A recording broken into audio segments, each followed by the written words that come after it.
I will say it one more time to you. I think Howie Roseman has had his best offseason in a long time. The restructuring of the contract, getting the deal done, the framework of the deal. There's holes to be fixed on defense. You lost your top 5 tacklers. You got an offensive guard position that's open. But you see, you're in a position right now, before we bring Merrill Reese on, you've got an elite pick at 10. Don't take a non-elite player. And there's very few in this draft. This is not a high-quality draft. There's like 8 guys in this draft that are wild players. The rest of them are solid. Next year's draft is the draft. Okay? And plus the Eagles will have 12 picks then. So all that being said, make it matter. We had Jimmy Johnson on with us yesterday, and he said if you took Bijan Robinson, that would make this offense exciting. Let's bring on the man who makes it exciting each and every single Sunday when he's calling Philadelphia Eagle games, our friend Merrill Reese. Merrill, I'm on the Bijan Robinson bandwagon here. I know. I'm on that bandwagon. Tell me you're on it too. I'm not.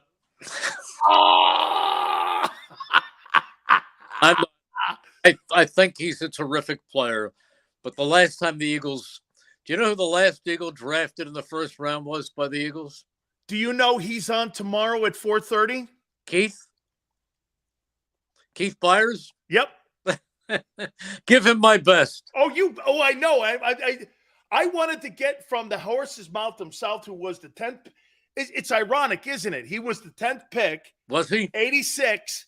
And now we're in the same position. Okay, Merrill, why are you not a fan of them going there and getting a running back? And by the way, let me add this component. Would you be a fan of them if they traded down to, say, to 14 and took him?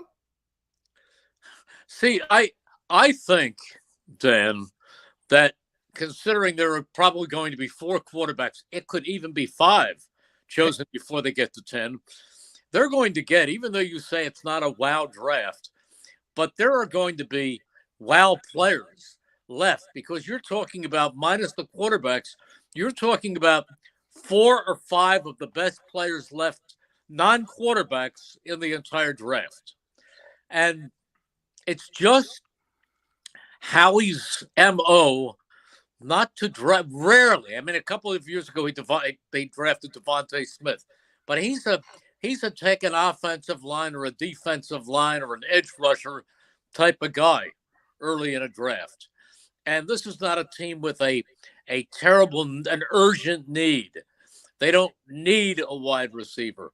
They don't really need a running back, because you've got good ones in Kenneth Gainwell and Boston Scott, and they picked up Rashad Penny. I know there's a durability question mark, but that's not a need right now at all. And I think there are some play. It wouldn't shock me if Howie moved up to as far as 3 and picked Will Anderson. Wow. That would get me. That's an impact.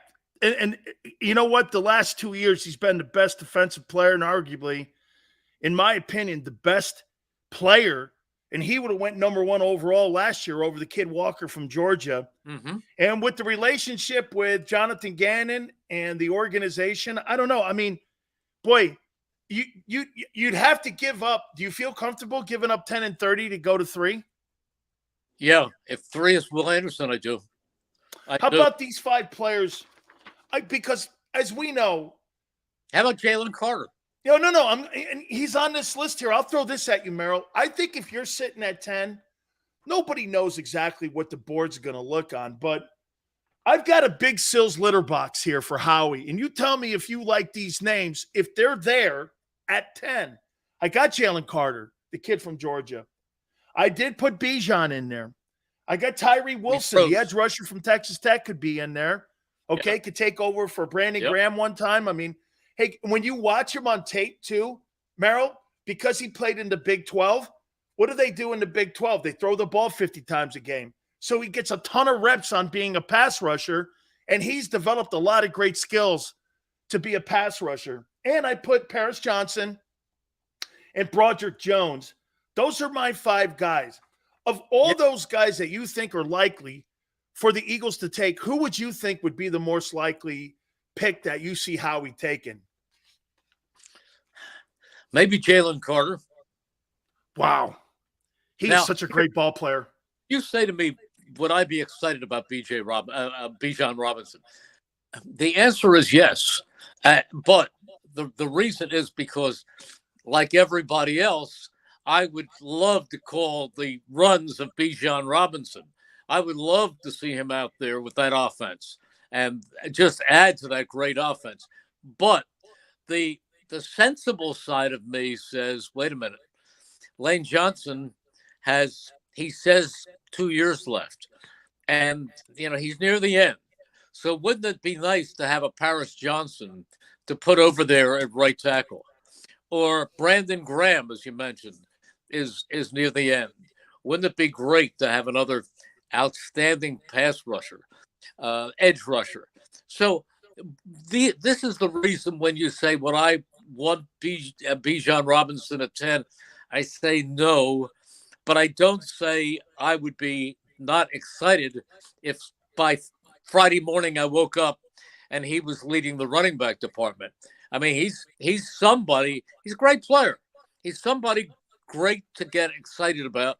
It's just that I have become a little more traditional. And don't forget, there's a big difference today in 2023 in the value and the emphasis of the running back than there was back in 1986 when I was 3 years old.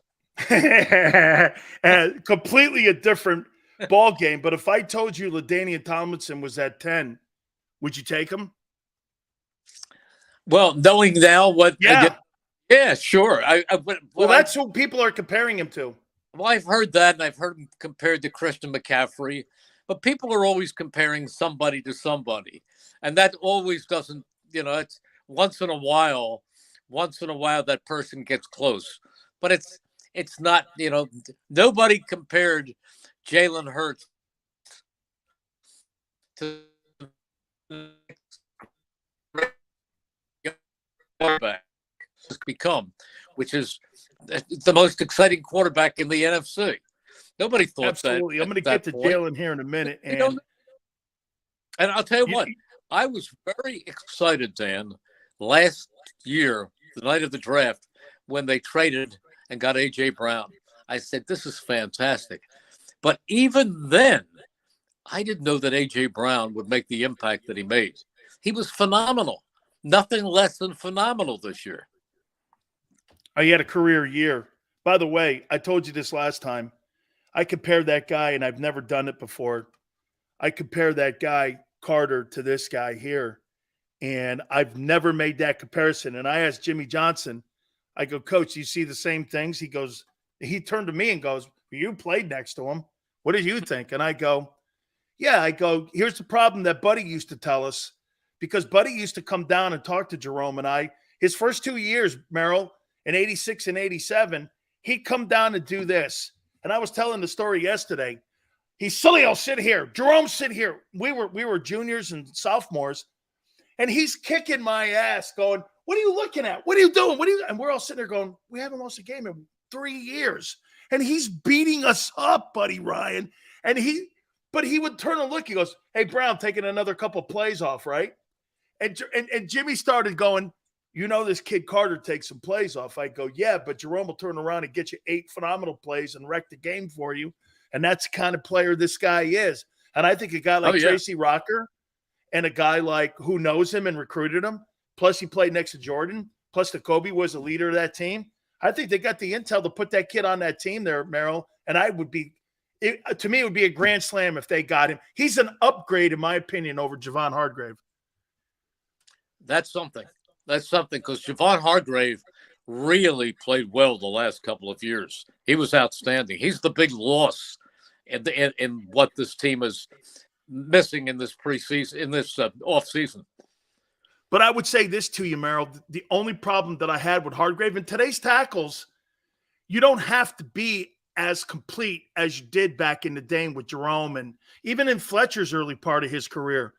I never thought he was a spectacular player against the run, but he didn't have to be. He was a really good 3-technique pass rusher, and plus his versatility of sliding him in a 0 technique or 1 technique really made the value and why he got paid the way he did, because he's a versatile player.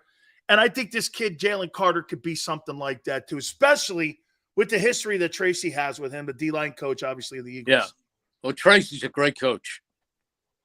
This team, so you have great line coaches. You have Tracy on the D, and you have Stoutland on the offense. Oh, my goodness. Stoutland, I can't say what a Paris Johnson would get playing for Jeff Stoutland, or who knows, Peter Storonsky. What would they get being coached by, I think, the best offensive line coach in football right now? Let me tell you what Jimmy Johnson said about having that. Jimmy goes like this: I would rather have a talented defensive tackle over a D-line coach any day.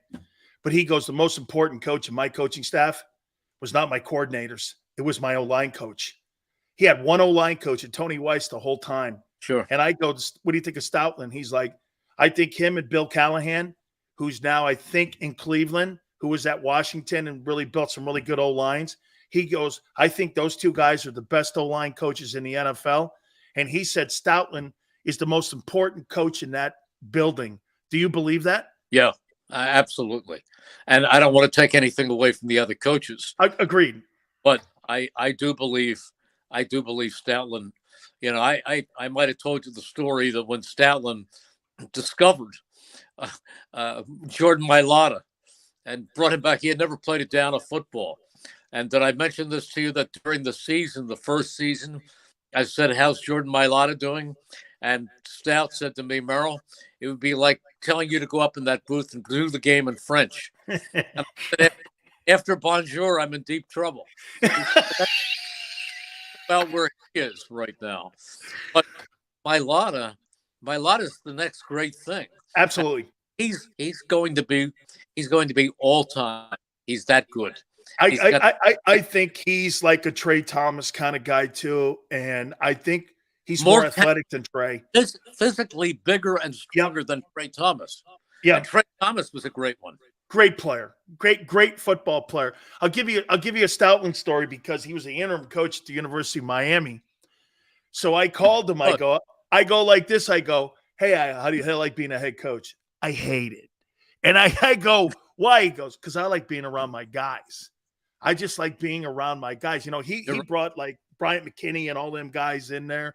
He was a big why University of Miami started putting out offensive linemen was because he was there. How much impact do you think he has in the draft when they're looking at offensive linemen in the draft? Do you think he has a total say in there? Do you think him and Howie kind of banter back and forth on who to take there at that O-line spots? They better.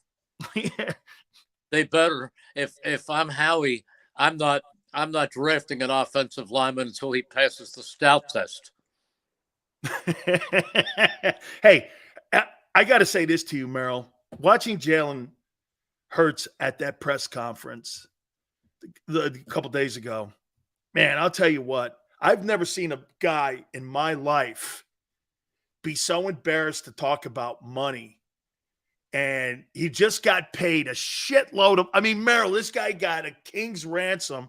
And he's kind of like this. And you believed, how some guys, this is all about the championships. And, they go in with a ton of bling on. And he's all this and that. He's like, yeah, hey, man, I thought he was going to do this, Merrill. Yeah, man, the money we got is really good. It just shows you how humble he is. He is. And that's not put on. That's him. He'll tell you, I play football because I love to play football. Now, there's nothing wrong when you play football and make $50 million, $51 million a year. He's not going to turn it away. But I felt this way for a long time, that this game has far too much pain and too much long-term consequences attached to it to play it for the money. You play it because you love it, because you're passionate about it. I used to tell the kids who came out of the colleges who wanted to be play-by-play NFL announcers or Major League Baseball announcers. I used to say, well, don't major in communications because you are preparing, unless you're interested in the whole communications field, writing, producing, news, whatever. If your sole reason for majoring in communications is to be a play-by-play broadcaster, your life may be filled with pain and frustration because in addition to being good, you have to find a needle under a haystack because there are so many thousands of people and so few opportunities. It's the same thing with the NFL.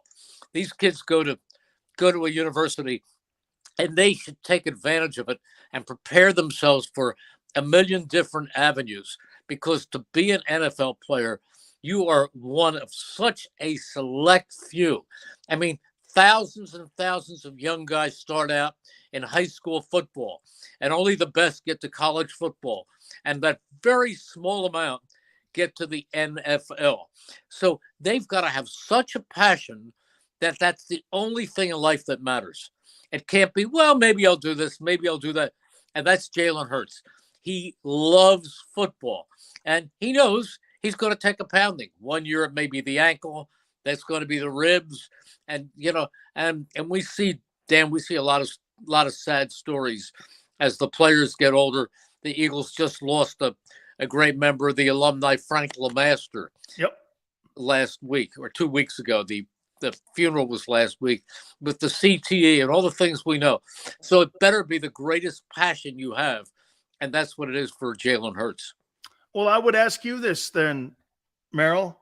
When you were making $50 a broadcast, when you were calling your first games and now you're 50 years into it, did the passion ever change? No. Or do you think it's still the same?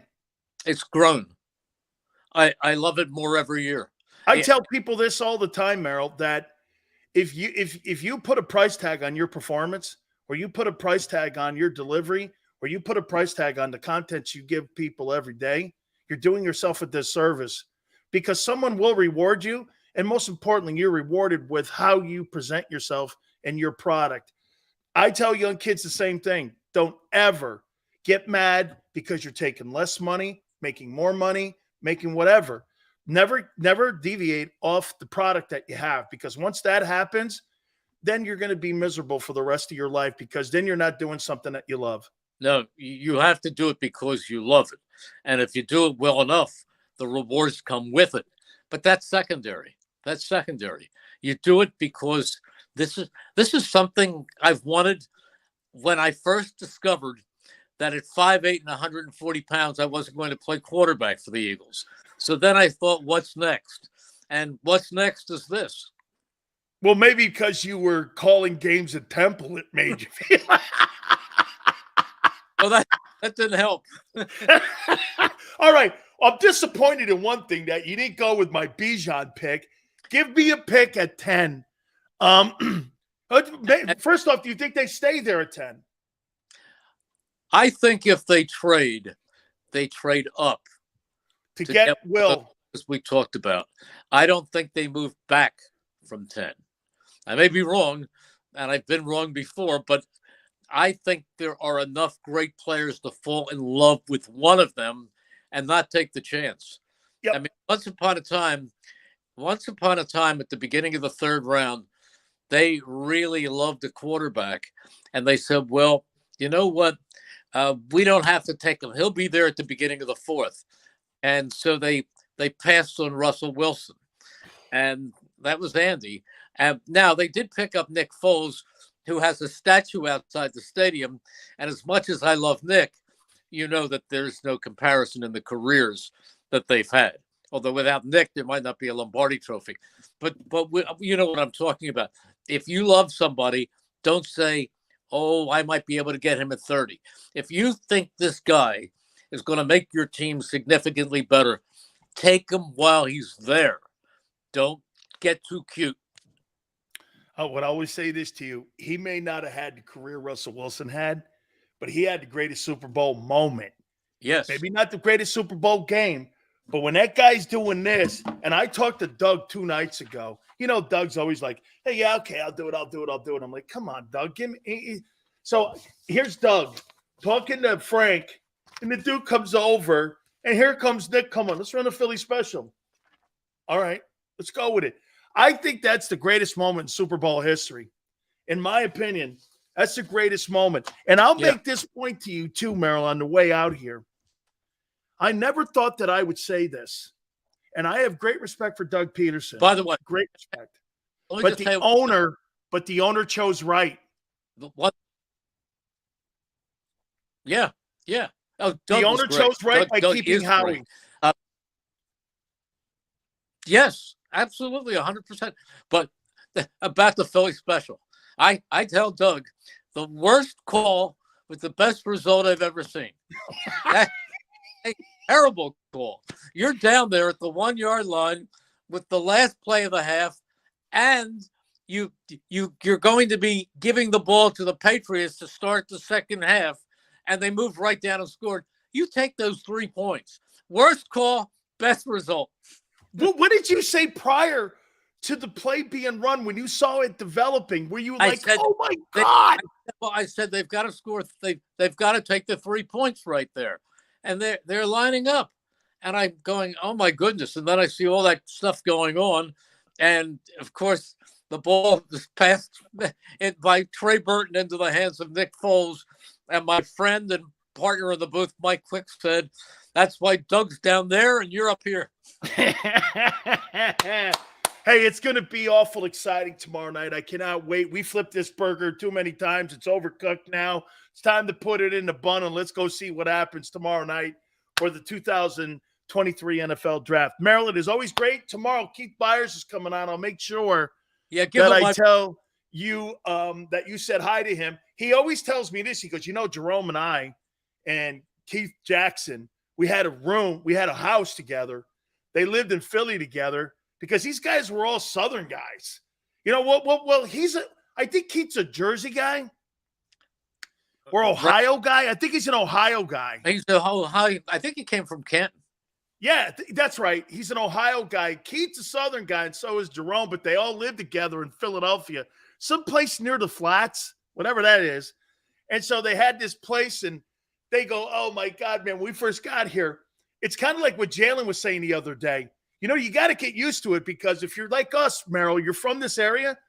My wife's from Texas, and people down in Texas go, hey, how you doing? And here's my response. Well, what's it to you? Yeah. What's it to you? I think that's what Jalen was talking about, getting used to the Philly fans, because you and I know, hey, what do you mean? Why are you asking how am I doing? What's it to you? You know what, man? Ask Keith if he remembers that I had him tape a 5-minute portion of the pregame show, and it was called the Byers-Hopkins Report with Keith and Wes Hopkins. Wow. Byers-Hopkins. I clearly make sure that we do that. It didn't win a single Emmy, but we had fun doing it. Hey, Merrill, how many Emmys have you won?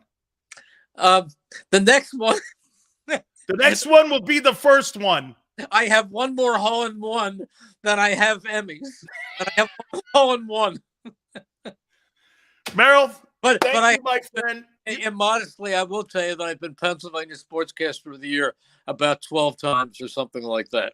And you are in the Hall of Fame. I am in the Eagles Hall of Fame, yes. Very good. Okay. So you have a green jacket? Huh? Do you have a green jacket? From my golf club, I do. From the Masters. Hey, I'm striking out here, Merrill. The Eagles Hall of Fame jacket happens to be a black cashmere blazer with a gold patch on the pocket. It's black cashmere. I'd like to see that next time. Okay. I would like to see that next time. Oh, that'd be an honor to see that. Hey, Merrill, I'll catch us all tomorrow night. Let's see what Howie does, and it's Howie Vision tomorrow night. Well, thank you so much, my friend. I have a lot of faith in Howie because he's done some great things. Absolutely. Thank you, Merrill. Thank you, Dan. It's always fun being on with you. You bet. The great Merrill Reese, man. I love talking to him. Wow. You can just get a history lesson in broadcasting and with the Philadelphia Eagles. It's always awesome. Do me a favor. Please hit the like.